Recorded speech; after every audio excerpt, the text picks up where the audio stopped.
하나님의 말씀 마태복음 6장 11절 한 절입니다. 함께 읽도록 하겠습니다. 시작. 오늘 우리에게 일용할 양식을 주시옵고. 아멘. 예수님께서 외식하는 자들에 대해서 이렇게 비판을 하시지 않았습니까? 그래서 구제할 때에 남에게 이렇게 자랑하듯이 하지 말아라. 그 다음에 기도할 때에 남한테 자랑하듯이 하지 말아라. 과시하듯이 하지 말아라. 그러면서 이제 그런 것들은 이제 바리새인들, 외식하는 자들이 하는 방식이다. 이렇게 말씀을 하시다가 갑자기 기도에 대해서 그러면 어떻게 기도해야 되느냐 말씀하기 시작하셨죠. 그래가지고 이방인처럼 기도하지 말라는 말씀을 먼저 하셨는데요. 이방인처럼 기도한다는 게 뭐라고 말씀을 드렸죠? 주문 외우는 것처럼 중얼중얼 거리면서, 연불 외우는 것처럼 중얼중얼 거리면서 분명하지 않은 그런 목소리로 많은 기도, 오랜 기도를 통해서 신의 마음을 움직이려고 하는 그런 기도하지 말라라는 것이라고 말씀을 드렸습니다. 그래서 엘리야와 발멜산상에서 대결했던 그 바알 선지자들이 시간을 길게 끌면서 막 춤추면서 발광하면서 이렇게 기도했잖아요. 자기 신한테 불을 내려달라고. 그런 식으로 기도하는 게 아니라는 거죠.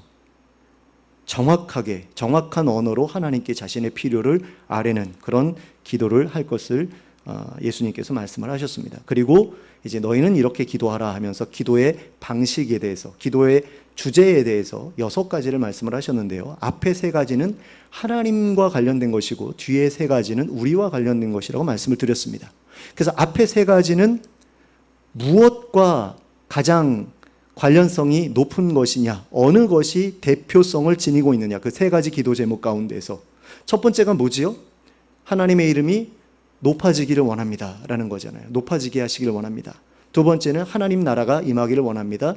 뜻이 이루어지기를 원합니다. 이 3가지인데 이 모든 것이 결국에는 하나님 나라의 완성을 위한 기도라고 말씀을 드렸습니다. 왜냐하면 하나님께서 이스라엘 백성들에게 너희가 더럽힌 나의 이름을 내가 거룩하게 하겠다라고 말씀하시면서 무엇을 이야기하시냐면 너희들을 끌려간 그 포로되어서 끌려간 그 나라에서 한 사람도 남김없이 다 내가 끌어모으겠다. 다시 돌아오게 하겠다. 그래서 다시 옛날처럼 이스라엘을 세우겠다. 그래서 내 더럽혀진 이름을 다시 거룩하게 만들겠다라고 하시거든요. 그러니까 하나님의 이름이 거룩해지기를 원합니다라는 기도는 하나님 나라가 완성되기를 원합니다라는 기도하고 같은 기도라는 거죠. 또 하나님의 나라가 임하기를 원합니다라는 기도 역시 하늘에 있는 하나님의 나라가 이 땅에 임해서 이 땅에 하나님의 나라가 세워지기를 원한다라는 기도거든요.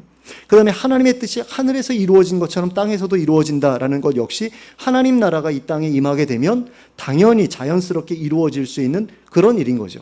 그렇기 때문에 3가지의 기도, 주기도문의 맨 앞에 있는 그 3가지의 기도는 같은 기도, 같은 것을 구하는 기도라고 할 수 있다는 거죠. 하나님 나라를 구하는 기도. 그래서 먼저 그 나라와 그 의를 구하라고 하셨을 때 하나님의 나라와 의를 구하는 기도가 그 3가지 기도에 다 연결이 되는 것이다 라는 겁니다. 그런 가운데 예수님께서 뒤에 3가지 기도를 통해서 또 우리의 필요를 하나님께 구하라고 말씀을 하셨지 않습니까? 3가지를 말씀을 하셨죠. 첫 번째가 뭡니까? 일용할 양식을 주십시오라고 기도하라고 하셨고요. 두 번째는 우리 죄를 용서해 주십시오라고 기도하라고 하셨고, 세 번째는 우리를 시험에 들지 말게 해주시고 악에서 구해달라고 기도하라고 하셨습니다. 이 기도가 앞에 기도 다음으로 이제 이어지고 있는데 사실 이 기도는요, 앞에 기도가 성취되면 굳이 드리지 않아도 되는 기도입니다. 왜 그렇습니까? 하나님 나라가 완성이 됐다. 그러면 어떻게 됩니까? 굶주리는 사람들이 없게 되잖아요. 일용할 양식이 없어서 고통받는 사람들이 없게 되지 않습니까? 그러니까 일용할 양식 달라고 기도할 필요가 없죠. 거기는 모든 게 풍족하니까. 하나님 나라가 완성되면 4번째 기도, 주기도문의 4번째 기도는 필요가 없어지는 거예요. 그럼 5번째 기도는 필요하냐? 5번째 기도도 필요가 없죠. 왜? 더 이상 죄 짓지 않고 살 테니까.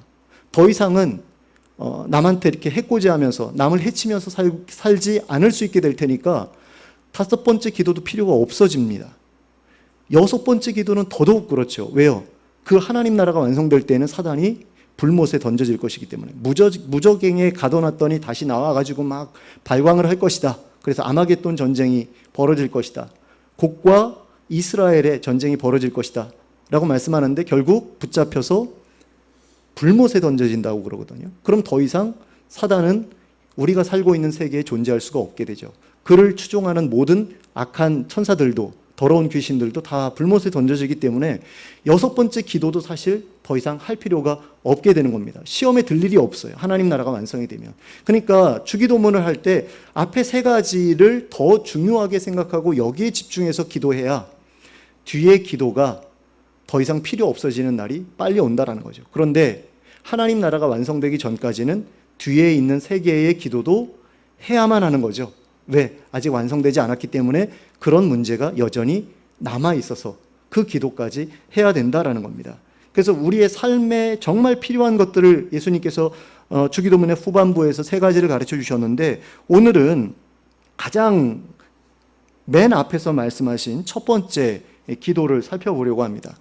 그러니까 전체적으로 보면 4번째 기도고요. 후반부에서는 첫 번째 기도죠. 그래서 예수님께서 뭐라고 말씀을 하셨느냐? 11절에 오늘 우리에게 일용할 양식을 주시옵고라는 그런 기도를 하라고 말씀을 하셨습니다. 일용할 양식을 위해서 기도하라고 하셨어요. 그러면 이 일용할 양식을 위해서 기도해야 될 사람들이 누굽니까? 하루 벌어서 하루 먹고 사는 사람들이죠. 그런데 예수님 당시에는 이런 사람들이 정말로 많았습니다. 그래서 한 데나리온을 가지고 하루를, 한 가족이, 4인 가족이 하루를 버틸 수 있었다라고 그러거든요. 그 정도의 금액이 한 데나리온이었대요. 그리고 이 한 데나리온이 하루 일당이었다고 합니다. 그러니까 이 하루 일당이 오늘날로 따지면 얼마 정도에 해당이 될까요? 한 몇만 원 될 것 같아요. 한 4만 원 정도 될 것 같아요. 그러니까 기본 한 시간에 얼마 받는 거를 뭐라고 그러죠?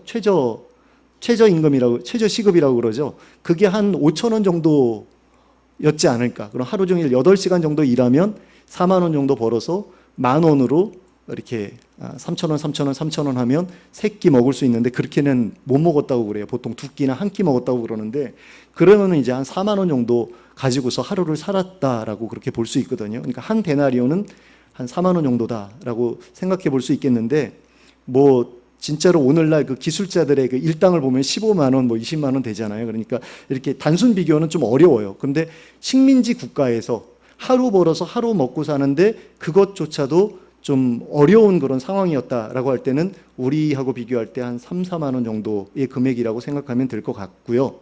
그것조차도 없어가지고 굶주리는 사람들이 부지기수였다라는 거죠. 그래가지고 예수님께서 그런 말씀을 하십니다. 어떤 포도원 주인이 아침에 새벽 6시에 인력시장에 나간 겁니다. 포도원에서 일꾼을 이제 쓰기 위해서 나갔어요. 그래가지고 사람들을 데리고 옵니다. 그래서 일을 시켜요. 한 데나리온을 약속하고, 그 다음에 2번째로 나가가지고 9시인가에 또 가니까 사람들이 있어요.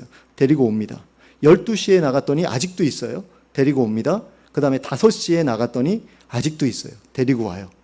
그런데 다 똑같이 얼마씩 줍니까? 한 데나리온씩 줍니다.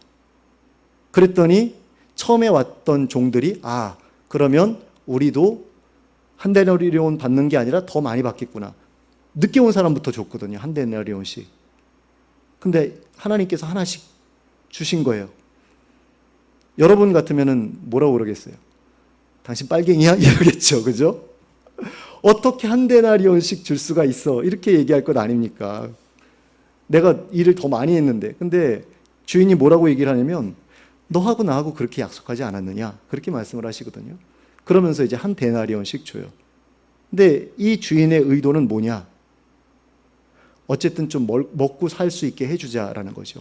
인력시장에 나갔는데 저녁 오후 5시가 될 때까지 일자리를 구하지 못해서 그 인력시장에 남아 있었다는 얘기는 뭡니까? 이 사람들은 일을 제대로 할 수 없는 사람들이었다는 거죠. 누구도 일꾼으로 데려가고 싶어 하지 않는 그런 사람들이었는데, 가족들을 먹여 살리기 위해서 인력시장에 나와서 그때까지 그 자리를 떠나지 못하고, 그런 거 있잖아요. 명예퇴직 당한 다음에 출근 안 해도 출근한다고 그러놓고서 이렇게 공원 나와 있는 것처럼 이 사람들도 그냥 집에 돌아가기엔 면목이 없으니까 인력시장에 그냥 남아 있었던 거예요. 혹시라도 나를 써주러 누군가가 오지 않을까. 근데 그런 사람들을 그 주인이 찾아가서 데려다가 한 데나리온씩 준 이유는 니네 가족들 먹여 살려라, 그런 거죠. 그러니까 이게 기본소득제와 관련이 있는 예수님의 비유입니다. 근데 예수 믿는 사람들이 기본소득제에 대해서 반대해요. 이거는 일찍 나와가지고 열심히 일했는데 한 데나리온밖에 안 줬다라고 불평하던 그 사람들과 똑같은 그런 마음을 그 사람들이 가지고 있다라는 이야기죠. 예수 믿는 사람답지 못한 그런 태도라고 할 수 있습니다. 그러니까 기본적인 것은 우리가 인간답게 살 수 있는 것은 국가에서 보장해 주는 게 하나님 나라의 원칙이에요. 그러니까 우리나라도 사실은 그런 나라가 될 수 있도록 백성들이, 국민들이 땅을 공평하게, 어느 정도는 공평하게 소유할 수 있도록 해주고, 기본적인 소득은 이렇게 벌어들일 수 있도록 해주고, 그리고 나머지는 더 열심히 일한 사람들이 더 많이 가질 수 있게 해주면 그걸로 되는 거거든요. 근데 그런 것에 대해서 계속해서 빨갱이니 뭐니 말하는데, 그렇게 보면은 이 예수님이 말씀하신 그 포도원 주인, 사실은 하나님을 가리키는 거잖아요. 그분도 빨갱이인 거거든요. 근데 그건 빨갱이가 아닙니다. 빨갱이는 열심히 일하나 열심히 일하지 않으나 똑같이 나눠주는 거잖아요. 근데 하나님의 원리는 그게 아니에요. 열심히 일하면 열심히 일하는 만큼 더 받는 건데, 적어도 기본적인 어떤 부분만큼은 내가 공평하게 주겠다라는 게 하나님의 그런 계획이라는 거죠. 그런데 어떤 사람들은 그것이 용납이 안 되죠. 그래가지고 더 많이 가지려고 하는데, 그렇게 더 많이 가지려는 사람들이 있다 보니까 일용할 양식조차도 없어서 굶주리는 그런 사람들이 생겨난다는 거죠. 미국에서는요, 그 옥수수 같은 것을 많이 이렇게 생산을 하잖아요. 그래가지고 이걸 처치곤란이 되면 그다음 바다에다 버린대요. 근데 이걸 아프리카에다 보내주면 그 굶주리는 사람들이 먹고서 살 수가 있거든요. 근데 그걸 그냥 버린다라는 거죠. 이 얼마나 나쁜 짓이에요. 하나님께서 미국을 사랑하신다? 저는 그렇게 믿어지지가 않아요.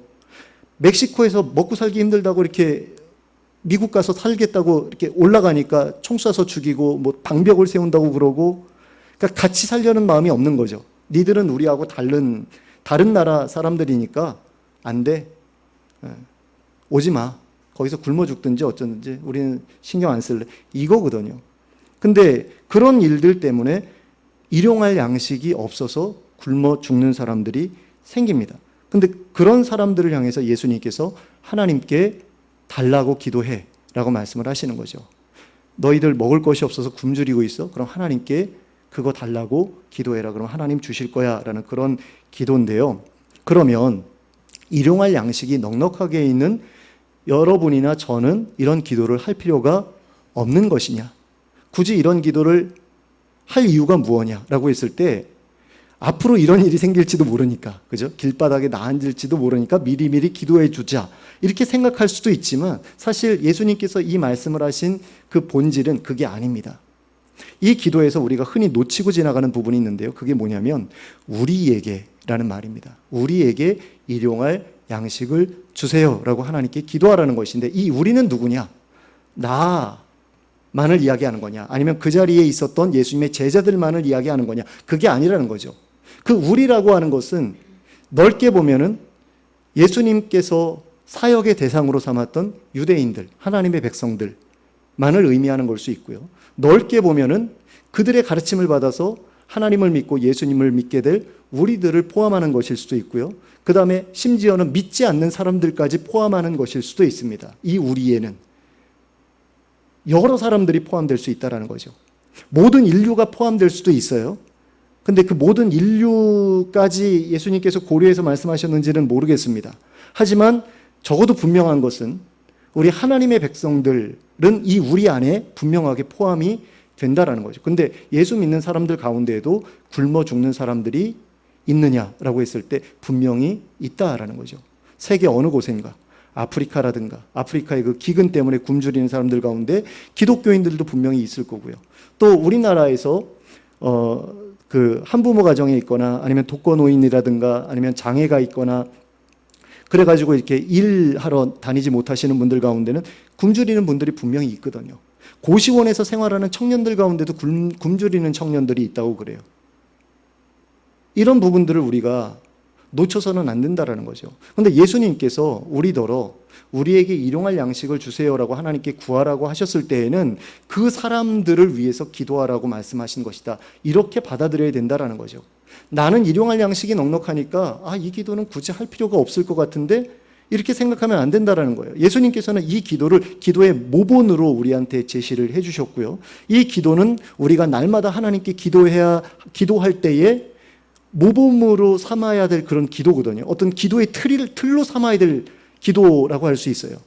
가장 기본적인 기도, 하나님한테 6가지를 날마다 이 6가지를 위해서 기도하라고 예수님께서 우리에게 가르쳐 주신 거다라는 거죠. 그럴 때에 나는 일용할 양식이 충분하니까 이거 기도하지 않아도 돼 이렇게 생각하면 안 되고, 우리에게 일용할 양식을 주세요라고 기도하면서 정말로 날마다 먹을 것이 없어가지고 고민하고 염려하고 걱정하는 그 사람들이 먹을 것을 가질 수 있게 되도록 위해서 우리가 중보하면서 기도해야 된다라는 거죠. 그런데 이게 이렇게 기도하라고 하셨을 때 단지 예수님께서 너희는 기도만 해라, 그 사람들이 굶지 않도록 하나님께 먹을 거 보내달라고 기도만 해라 이렇게 생각하고서 말씀을 하신 것이냐? 그게 아니죠. 우리가 이런 기도를 하면서 실제로 내 주변에 도울 수 있는 어떤 사람들이 있고 내 도울 수 있는 여력이 있는데 안 돕는다라고 한다면 우리는 하나님 앞에서 거짓된 기도를 하고 있는 거죠. 가증스럽게 여길 만한 그런 기도를 하고 있는 거죠. 그래서 야고보 사도는 야고보서 2장 14절부터 17절까지 해서 이렇게 말씀하고 있습니다. 같이 읽도록 하겠습니다. 시작. 내 형제들아, 만일 사람이 믿음이 있노라 하고 행함이 없으면 무슨 유익이 있으리요? 그 믿음이 능히 자기를 구원하겠느냐? 만일 형제나 자매가 헐벗고 일용할 양식이 없는데 너희 중에 누구든지 그에게 이르되 평안히 가라, 덥게 하라, 배부르게 하라 하며 그 몸에 쓸 것을 주지 아니하면 무슨 유익이 있으리요? 이와 같이 행함이 없는 믿음은 그 자체가 죽은 것이라. 자, 그래서 믿음이 있다라고 말하려면 일용할 양식이 없는 너희 형제 자매, 여기서 형제 자매는 믿는 지체들을 얘기하죠. 그 사람들에게 기도만 해주지 말고 덕담만 해주지 말고 축복만 해주지 말고 실제로 네가 가지고 있는 먹을 것들을 주라는 겁니다. 그거 안 주면 니들 믿음은 가짜다라고 지금 야고보 사도가 말하고 있는 거예요. 왜냐하면 그 사람들이 우리와 함께 하나님 나라에 들어가서 영원히 같이 살아갈 우리의 가족 같은 존재 아닙니까? 근데 가족이 굶주리는데 그 사람들을 돌아보지 않고 네가 알아서 해라고 해버리면 이건 가족을 가족으로도 여기지 않는 거죠. 그래서 가족을 돌아보지 않는 자는 불신자보다 악한 자라고 바울 사도가 이야기했잖아요. 마찬가지로 교회의 식구들 가운데 또는 믿음의 지체들 가운데 그런 사람들이 있는데도 눈앞에 뻔히 보이는데도 내가 그냥 기도만 해주고 도울 수 있는데 돕지 않는다. 그러면 그거는 내가 믿음이 있는 사람이 아니라는 증거라는 겁니다. 정말로 하나님 나라에 대한 소망이 있고 그 나라에 그 사람하고 같이 갈 마음이 있다라고 한다면 그 사람들을 그냥 외면해 버려서는 안 된다라는 거죠. 그래서 기도만 드리는 것에 멈추지 말고 일용할 양식이 없는 자들을 어떻게 도와야 될지 계속해서 고민하는 게 필요하고, 또 그들을 위해서 자신의 소유를 나누어 줄 방도 역시 찾아보아야 합니다. 그러니까 여러분들 가운데 몇몇 분들은 아마 하고 계실 겁니다. 우리 교회 옛날에 기아대책기구라든가 월드비전이라든가 굿네이버스 같은데 이제 후원하시자고 해가지고 아마 기아대책기구에 이제 후원하시는 분들이 몇 분이 계실 겁니다. 이 기아대책기구가 기독교 기구거든요. 월드비전도 물론 선명회라고 해가지고 이제 김혜자 씨가 광고하는 그 월드비전 역시 기독교적인 배경이 있고요. 뭐 굿네이버스는 잘 모르겠는데 어쨌든 다들 나름대로 열심히 이제 힘들고 어려운 사람들을 돕고 있거든요. 이런 데다가 우리가 매달 뭐 3만 원이나 2만 원 정도만 보내도 굉장히 많은 도움을 현재 있는 사람들이 도움을 받을 수 있다고 그럽니다. 그리고 이제 동네에 사는 분들 가운데 이제 힘들게 사는 분들을 직접 찾아가서 이렇게 돕는 그런 방법도 있고요. 모르면은 뭐 면사무소나 동사무소나 이장님 찾아가가지고 우리 동네에서 가장 힘든 사람 누구냐 물어보는 방법도 있는데, 문제는 방법이 없어서가 아니라 마음이 없어서가 아닌가라는 그런 생각을 해봅니다. 그래서 우리 가운데 있는 그 일용할 양식이 없는 사람들, 그런 사람들에 대해서 우리가 좀 더 불쌍하게 여기고 관심을 가지고 또 그들을 위해서 기도할 뿐만 아니라 또 그들을 돕는 일에도 열심을 내는 그런 저와 여러분이 될 수 있었으면 좋겠습니다. 자, 그런데 우리가 여기서 한 가지 더 생각해 보아야 할 것이 있습니다. 왜 예수님께서는 우리가 필요로 하는 그 많은 것들 중에서 일용할 양식만을 말씀하신 걸까요? 여러 개를 구할 수 있잖아요. 어떤 분들은 집을 주세요라고 기도할 수 있고요. 어떤 분들은 높은 어떤 지위를, 영향력을 주세요. 내가 그거 가지고 어려운 사람들 돕겠습니다. 이렇게 기도할 수도 있고, 또 많은 재산을 주시면 내가 선교도 하고 모도 하겠습니다라고 기도할 수 있는데, 예수님께서는 그런 거 놓고 기도하라고 하지 않으시고요. 오직 일용할 양식만 구하라고 하시는 것을 보게 됩니다. 그 이유는 무엇이겠습니까? 그것이면 충분하다라고 예수님께서 말씀하고 계시는 겁니다. 바울 사도는 자신의 아들과도 같은 디모데에게 편지를 보내서 이렇게 말한 바 있습니다. 디모데전서 6장 7절과 8절 말씀입니다. 같이 읽겠습니다. 시작. 우리가 세상에 아무것도 가지고 온 것이 없음에 또한 아무것도 가지고 가지 못하리니 우리가 먹을 것과 입을 것이 있은즉 족한 줄로 알 것이니라. 자, 하나님의 백성은 먹을 것과 입을 것만 있으면 그걸로 충분하다라는 그런 이야기입니다. 뭐 선교사만 그런 게 아니라 모든 믿는 자들은 그렇잖아요. 다 빈손으로 온 거 다 마찬가지지 뭐 선교사님들만 빈손으로 태어난 거 아니지 않습니까? 그러니까 빈손으로 왔다가 빈손으로 가는데 먹을 거 있고 입을 거 있으면 그걸로 충분하다라는 거죠. 또 예수님이 이렇게 말씀하신 적이 있죠. 누가복음 9장 58절입니다. 시작. 예수께서 이르시되 여우도 굴이 있고 공중에 새도 집이 없으되 인자는 머리 둘 곳이 없도다 하시고, 당신도 집이 없다라는 말씀이죠. 근데 예수님께서 한 번도 하나님께 나 집 주세요라고 기도하신 적이 없지 않습니까? 게다가 예수님께서는 마태복음 19장 21절에서 이렇게 부자 청년을 향해서 이렇게 말씀하신 적도 있습니다. 같이 읽겠습니다. 시작. 내가 온전하고자 할진대 가서 내 소유를 팔아 가난한 자들에게 주라. 그리하면 하늘에서 보화가 내게 있으리라. 그리고 와서 나를 쫓으라. 근데 여기서 내 소유를 팔아서 가난한 사람들 주라고 했는데요. 여기서 내 소유는 부동산을 가리키는 그런 단어가 사용되고 있다고 그러더라고요. 그냥 동산이 아니에요. 재산이 아니라 부동산. 근데 왜 부동산을 팔아서 나눠주라고 하셨냐면 그 유대인들은 자기 조상들한테 물려받은 땅은 절대로 팔 수 없게 돼 있었잖아요. 그런데 남이 이렇게 파는 땅을 사가지고 돌려주지 않고 계속해서 끌어안고 있었던 사람들이 땅 부자가 될 수 있었던 거죠. 근데 이 부자 청년이 바로 그런 청년이었던 겁니다. 그러니까 원래는 유대인들끼리는 땅 거래를 할 수가 없잖아요. 희년 되면 돌려줘야 되잖아요. 그런데 땅을 사놓고서 그 조상들이 땅을 사가지고 그거를 절대로 다시 돌려주지 않고 계속해서 차곡차곡 후대로 물려 내려와서 이 청년 때까지 이른 거죠. 그러니까 이 청년은 굉장히 땅이 많은 부자였던 겁니다. 그런데 예수님이 볼 때 너는 하나님 나라의 법에 어긋나게 살고 있어. 이렇게 생각이 됐던 거죠. 왜냐하면 예수님께서 이 청년이 와가지고 내가 어떻게 해야지 영생을 얻을 수 있습니까? 그랬더니 계명을 지켜라 그러잖아요. 10계명 말씀하신 거죠. 그랬더니 이 청년이 뭐라고 이야기를 합니까? 내가 어려서부터 이 계명 다 지켜왔습니다. 그랬더니 예수님께서 그 청년을 예쁘게 보셨다라고 되어 있어요. 그런데 한 가지 말씀을 하시죠. 한 가지 너에게 부족한 것이 있다. 너에게 부동산이 너무 많다라는 거예요. 네 부동산이 아닌 것을 네가 가지고 있다라는 이야기죠. 그러니까 남의 것을 탐내지 말라고 했는데 지금 너가 가지고 있는 땅 원래는 다른 사람들이 후손들에게 물려줬어야 될 땅이야 라는 이야기입니다. 그러니까 그게 몇 계명을 어긴 게 되죠? 10계명을 어긴 게 되죠. 10번째 계명을. 그러니까 너 10계명 잘 지키려고 애썼지? 내가 그거 알아. 인정해 주마. 그런데 너 10번째 계명은 제대로 못 지켰어라고 말씀을 하시는 겁니다. 근데 이 친구가 너 10번째 계명 못 지켰어. 그거 지켜라고 돌려보냈더니 근심하면서 갔다라는 거죠. 그거만큼은 놓고 싶지 않았던 거예요. 죄 짓고 싶지는 않았지만 조상들이 죄를 지어가지고 얻은 어떤 그런 그 유산들을 내 대해서만이라도 이렇게 풀어 놓아야 되는데 그거 하고 싶지 않았던 겁니다. 내가 한 게 아니잖아. 난 그냥 물려받았을 뿐인데. 난 죄 진 거 없는데. 우리 아버지가 부자였고 우리 할아버지가 그 땅 다 사들였고 나는 그냥 물려받기만 했어. 그러니까 난 죄 진 거 없어 라고 생각하고 살아왔지만 그 땅을 여전히 내가 물려받아서 소유하고 내가 가지고 있는 것 자체가 하나님 보시기에는 죄인 거죠. 왜?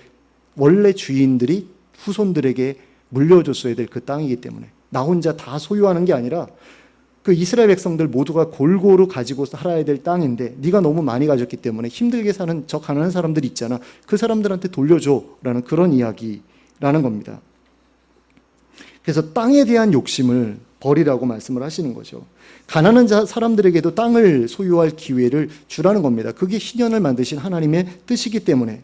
그런데 오늘날의 그리스도인들 중에는 일용할 양식만으로는 만족하지 못하는 사람들이 굉장히 많습니다.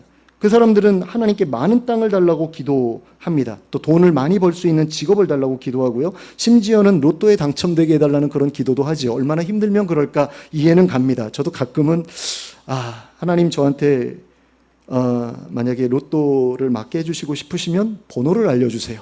저는 그렇게 기도합니다. 왜냐하면 여러분들한테 이 로또를 사는 것은 일확천금을, 불로소득을 꿈꾸는 것이기 때문에 하나님 앞에서 잘못된 거다라고 제가 말씀을 드렸잖아요. 그럼에도 불구하고 제가 로또를 살 수 있게 될 수 있는 유일한 그 방법이 있다면 하나님께서 번호까지 알려주시면서 사라고 하셨다라고 여러분들께 변명할 수 있을 때 살 수 있거든요. 그래서 하나님한테 저는 그런 식으로 기도를 합니다. 하나님, 로또를 맞게 해주시려면 제가 먼저 살 수는 없고요. 번호를 찍어서 사는 것은 양심상 안 되고요. 하나님 번호를 가르쳐 주시면 하나님께서 사라고 하셨다라고 성도들한테 말하고 사가지고 당첨되면 우리 성도들한테도 좀 나눠주고 교회도 조금 더 이렇게 다듬고 이렇게 그러고 싶다라는 그런 마음이 없지는 않습니다. 근데 어떤 부분에서 이게 욕심인 거죠. 다른 교회들은, 다른 개척교회들은 월세 낼 돈이 없어가지고 문을 닫거든요. 근데 저는 부모님이 이렇게 빌려주셔가지고 전혀 이렇게 월세도 안 내고 또 외부에서 이렇게 11조 부모님과 뭐 친척 형제들을 이렇게 보내주는 그런 11조로 생활하는데도 그렇게 크게 어려움은 없고 참 감사한데, 그런데도 불구하고 로또가 당첨됐으면 좋겠다라는 것은 누가 봐도 욕심 아닙니까? 근데 모든 그리스도인들이 이런 욕심들에 대해서 별로 문제라고 생각을 안 하고 산다라는 거죠. 심지어는 목사님들조차도 내가 이렇게 여유 있고 좋은 차 타고 좋은 집 사는 건 하나님께서 나에게 복을 주셨기 때문이다라는 식으로 생각을 하고 성도들한테 여러분들도 나처럼 예수 열심히 믿고 말씀 열심히 전하면 부자 된다, 이런 식으로 이야기를 한단 말이에요. 그러면서 일용할 양식을, 예수님께서는 일용할 양식만 구하면 그걸로 충분하다라고 말씀을 하셨는데 더 많은 것을 하나님께 받아내려고 애쓰도록 성도들을 막 자극한다라는 거죠. 충동질하고. 근데 그게 아니라는 겁니다. 그래서 예수 믿고 부자 되고 싶어서 교회를 나오시는 분이 계시다라고 한다면 예수님과는 좀 생각이 다른 분인 거예요. 예수님께서는 니들 일용할 양식이 있어? 그럼 그걸로 충분해. 더 구하지 마. 이렇게 말씀을 하시는 거거든요. 이걸 우리가 어떻게 할 수 있느냐? 정말이냐? 여러분들 궁금하시죠? 정말로 하나님 마음이 그럴까? 궁금하시죠? 그 증거가 어디에 있냐면 출애굽한 이스라엘 백성들을 광야에 몰아넣고 하나님께서 40년 동안 만나를 먹이셨잖아요. 그것만 보면 우리가 알 수 있는 거죠. 40년 동안 만나를 먹이셨어요. 그 콘프로스트 같은, 그 시리얼 같은 그거, 달아서 먹기도 힘든 그런 거. 그런 것을, 그 만나를 40년을 먹이셨단 말이에요. 광야에서. 그러면 이스라엘 백성들의 마음이 좀 이해되지 않으세요? 아, 고기가 좀 먹고 싶다. 그런 말 할 수 있죠. 넉넉하게 좀, 물도 넉넉하게 좀 마셨으면 좋겠다. 그런 말 할 수 있지 않습니까? 근데 그거 불평하는 것 때문에 하나님께서 화내시잖아요. 그것도 못 참아 이렇게 하시잖아요. 사실은 더 짧게 끝날 수도 있었죠. 그죠? 그 만나 먹는 게 더 짧게도 끝날 수 있었는데 40년 동안 먹게 된 건 그 사람들 탓이 크기는 해요. 그럼에도 불구하고 그 사람들에게는 그 음식에 대해서, 하나님이 주시는 그 음식에 대한 불만이 있었다라는 거죠. 우리가 이 거친 음식을 싫어한다라고 말하고 있는 것을 보게 되거든요. 근데 하나님께서는 이 사람들을 왜 광야에다 몰아놓고 만나만 먹이셨을까요? 이런 것을 먹으면서도 나에 대해서, 너희들을 구원해낸 나에 대해서 감사할 수 있는지 한번 보자라는 거죠. 너희들의 마음이 정말로 나를 향해 있는지 확인하고 싶다라는 거예요. 그래가지고 광야 기간 내내 그냥 먹는 것만 주신 거죠. 그리고 순종하는지를 보신 거예요. 그랬더니 순종 안 하죠. 계속해서 불평하고 원망하고 이집트로 돌아갈래. 그러니까 하나님께서 이 사람들의 본심을 알고 싶어서 시험을 하셨는데 그 결과가 너무나 뚜렷하게 나타난 거예요. 아, 이놈들은 가나안 땅에 들어가기 위해서 잠시 동안 고난받는 것보다 이집트에서 사는 걸 더 좋아하는구나. 이렇게 하나님께서 판단하실 만한 결과가 나온 겁니다. 그런데 이런 시험이 오늘날 우리들에게도 있다는 사실을 여러분들이 기억하실 필요가 있습니다. 하나님께서 여러분들의 인생 가운데 계속해서 어려움을 주시고 고난을 주시고 마치 40년 동안 만나 먹는 것처럼 정말 재미없는 그런 인생을 여러분들에게 살라고 이렇게 이 힘든 세상에다가 던져놓으신 그 이유는 무엇이냐라고 했을 때 너희가 하나님 나라에서 사는 것을 간절히 소원하면서 이 잠시 동안의 고통을 잘 견디는 가운데 끝까지 나한테 순종하는지 보자. 이런 하나님의 계획 가운데서 여러분들의 삶에 어려움과 고난이 계속해서 찾아오고 있다는 거죠. 그런 가운데 여러분들은 어떤 선택을 하시겠느냐라는 겁니다. 이스라엘 백성들은 이집트로 돌아갈래 그랬는데 기독교인들 가운데도 그런 사람들이 있어요. 예수 믿고 나서부터 계속 어려움이 찾아온다라는 거죠. 문제가 생기고 어떤 내가 원하는 대로 하나님께서 이루어주지 않으시고 내가 교회에 얼마나 충성을 했는데 이런 어려움을 계속해서 주시나. 그러면서 이제 하나님을 원망하다가 교회를 떠나서 세상으로 돌아가는 사람들이 있거든요. 근데 어떤 사람들은 불안해요. 하나님 계신 거 분명히 알기 때문에 돌아는 못 가겠어요. 하지만 삶은 어때요? 예수 안 믿는 사람들하고 똑같은 것을 추구하면서 산다라는 거죠. 어떤 삶이요? 부자로 살아가는 거. 그리고 권력자로 살아가는 거. 남들을 짓밟고 위에 서는 거. 이런 것들을 계속해서 추구하면서 살아간다라는 겁니다. 예수 믿는 사람으로서 살아가면서도. 근데 하나님께서는 그런 삶을 살지 말라고 하시는데 왜 자꾸 그렇게 하려고 하느냐? 왜 하나님께서 그거 달라고 하지 마 라고 그러시는데도 우리는 그것을 계속해서 주세요 주세요 하면서 그렇게 기도를 하는 것이냐라고 했을 때 몇 가지 이유가 있습니다. 첫째는 욕심 때문이죠. 만족 못하는 거예요. 하나님께서 주신 그 시시한 거 가지고 나는 너무 힘들어, 창피해, 이런 마음인 거죠. 어떤 목사님이 예전에 그런 이야기를 하시더라고요. 처음 개척교회 전도사로 제가 사역을 시작을 했는데 자기가 교회 스타렉스를 몰고서 목사님들 모임에 갔는데 자기 혼자 스타렉스를 타고 왔다고 창피하다고 그러는 거예요. 그랬더니 어떤 안수 집사님이 소나타를 뽑아서 드렸어요. 그분도 굉장히 힘들게 사업하시는 분인데 제가 그걸 보면서 이 목사님 진짜 나쁘다 이런 생각이 들었거든요. 근데 그런 생각이 누구에게나 있다라는 거죠.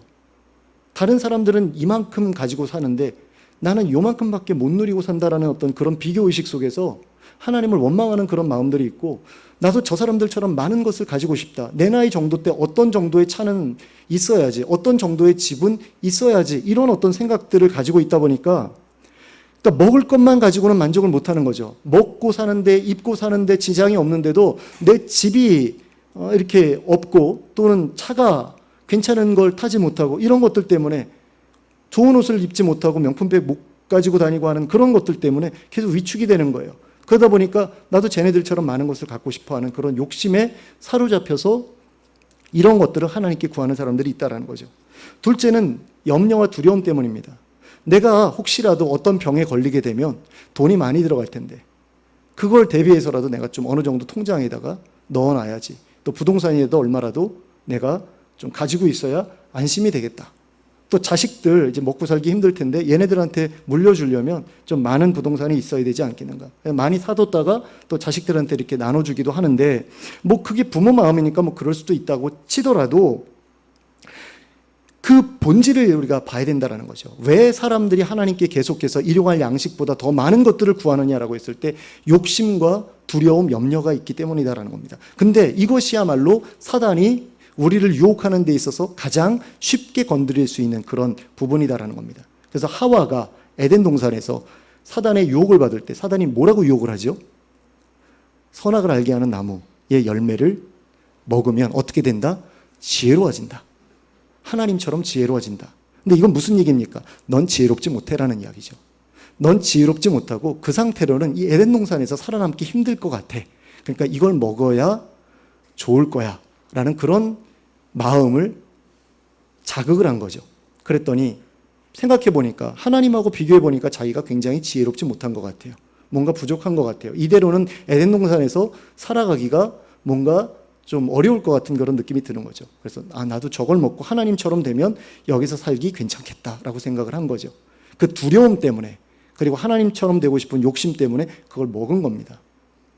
그래서 순종하지 않았죠. 그래서 하나님께 버림받게 되지 않았습니까? 사단이 노리는 게 그런 거라는 거죠. 그래서 사단은 오늘날에도 만몬이라는 어떤 그런 모습으로 우리를 계속해서 미혹합니다. 근데 예수님에 대한 시험도 이 먹을 것에 대한 시험이었다라는 것을 우리가 좀 기억하셨으면 좋겠어요. 예수님께서 세례를 받으시고 광야로 나가실 때 그냥 나가신 게 아니거든요. 성령에 이끌려서 나갔다. 라고 그렇게 말씀하고 있잖아요. 근데 성령에 이끌려서 나가서 무엇 하십니까? 40일 동안 금식을 하십니다. 그럼 이 금식은 예수님께서 자기 마음대로 하신 걸까요? 아니거든요. 이 금식은 하나님께서 명령하셔서 한 겁니다. 그런데 이 금식이 미처 끝나지 않았을 때 우리는 굉장히 착각을 많이 해요. 금식이 끝난 다음에 사단이 시험하러 온 걸로 생각을 합니다. 아니에요. 금식이 안 끝났는데 사단이 온 겁니다. 사단이 와가지고 이 돌을 떡으로 만들어서 먹어봐 라고 그런 거예요. 그러니까 돌로 떡을 만들라는데 사단의 그 요구에 어떤 중심이 있는 게 아니라 그걸 먹으라는데 중심이 있는 거예요. 그러니까 하나님께서 너 40일 동안 금식하면서 내 앞에 머물러 라고 하나님께서 예수님께 말씀했는데 사단이 뭐라고 이야기를 하는 겁니까? 너 40일 굶으면 죽어. 근데 너 돌 가지고 떡 만들 수 있지? 이거 돌 많으니까 떡 만들어서 먹어. 그래야지 너 살 수 있어. 이렇게 얘기를 한 거라는 거죠. 그러니까 상황을 여러분들이 잘 이해를 하셔야 돼요.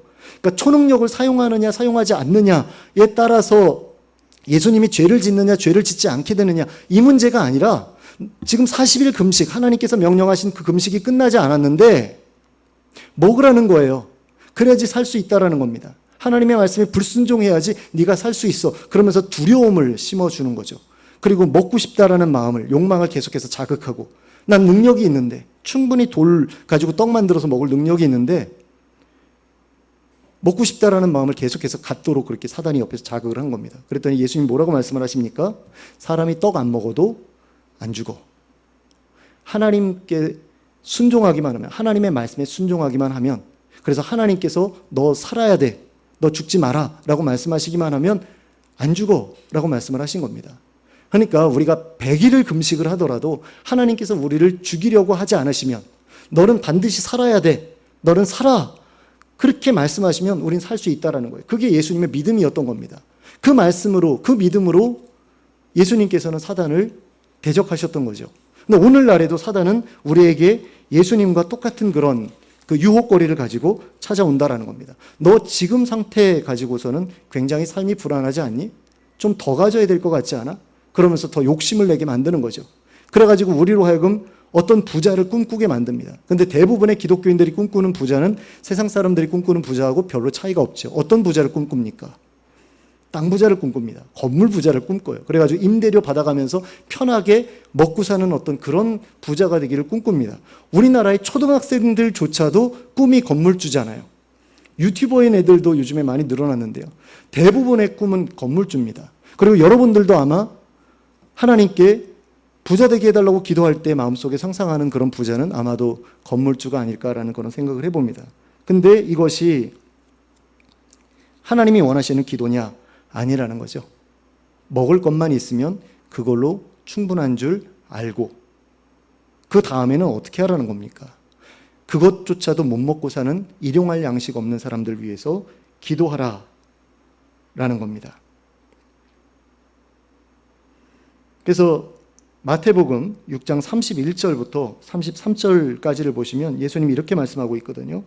같이 보겠습니다. 마태복음 6장 31절부터 같이 읽습니다. 시작.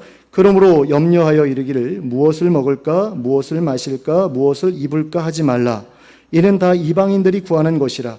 너희 하늘 아버지께서 이 모든 것이 너희에게 있어야 할 줄을 아시느니라. 그런즉 너희는 먼저 그의 나라와 그의 의를 구하라. 그리하면 이 모든 것을 너희에게 더하시리라. 그러니까 먹을 거 마실 거 입을 거 위해서 하나님께 기도할 필요조차 없다라는 겁니다. 하나님은 너희들의 필요를 다 아신다라는 거죠. 그러니까 심지어는 우리도 일용할 양식 달라고 기도할 필요가 없는 겁니다. 우리 자신을 위해서는. 왜? 하나님께서 다 알고 계시기 때문에.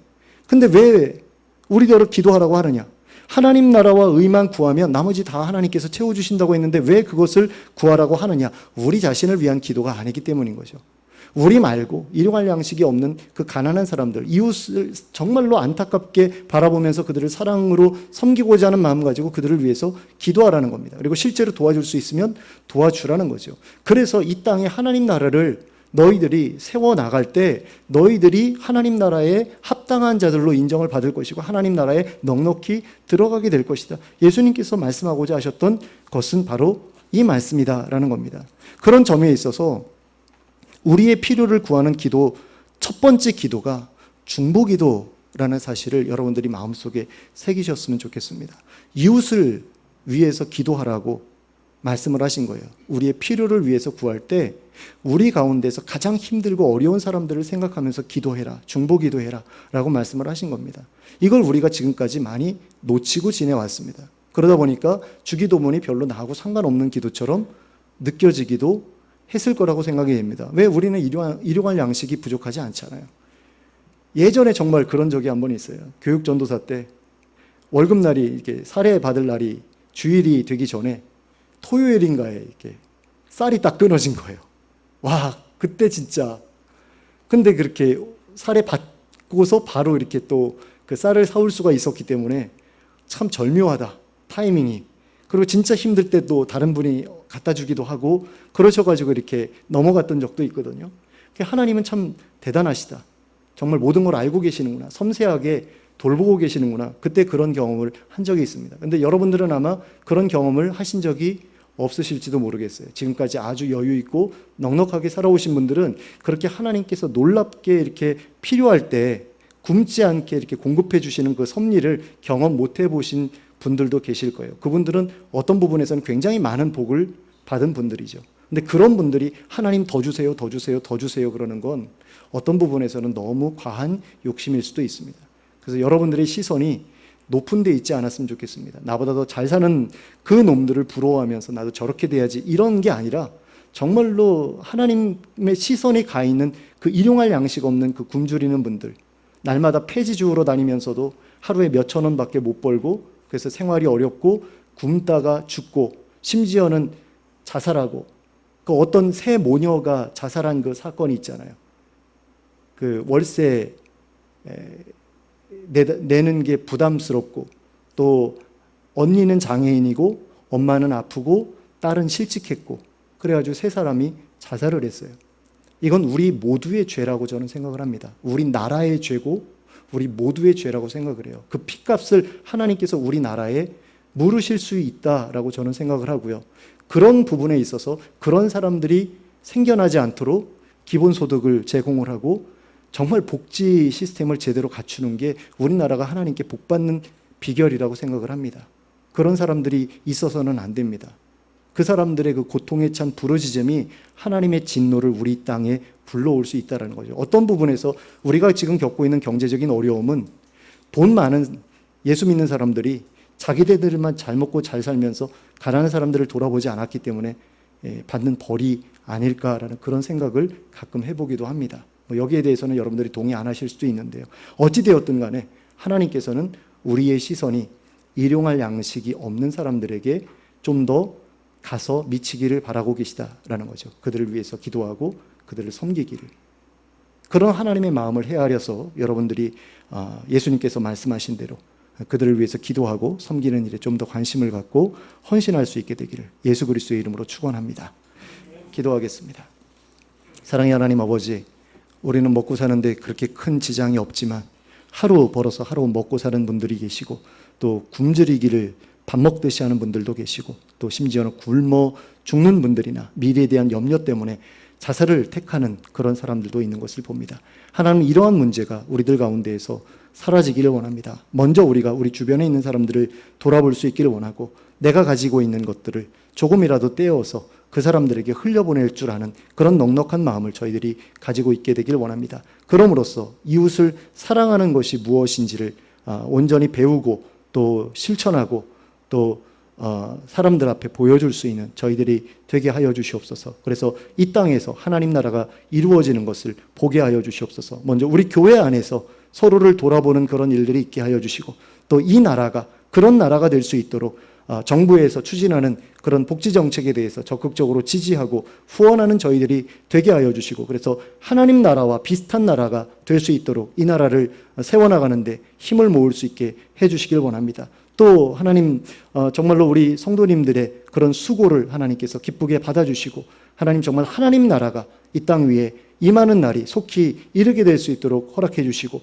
그때에 우리 가운데 그 누구도 하나님 나라에서 외면당하거나 들어가기를 거절당하는 사람이 없도록 하나님, 우리 모두를 하나님의 뜻대로 다듬어 주시고 이끌어 주시옵소서. 예수 그리스도의 이름으로 기도하였습니다. 아멘.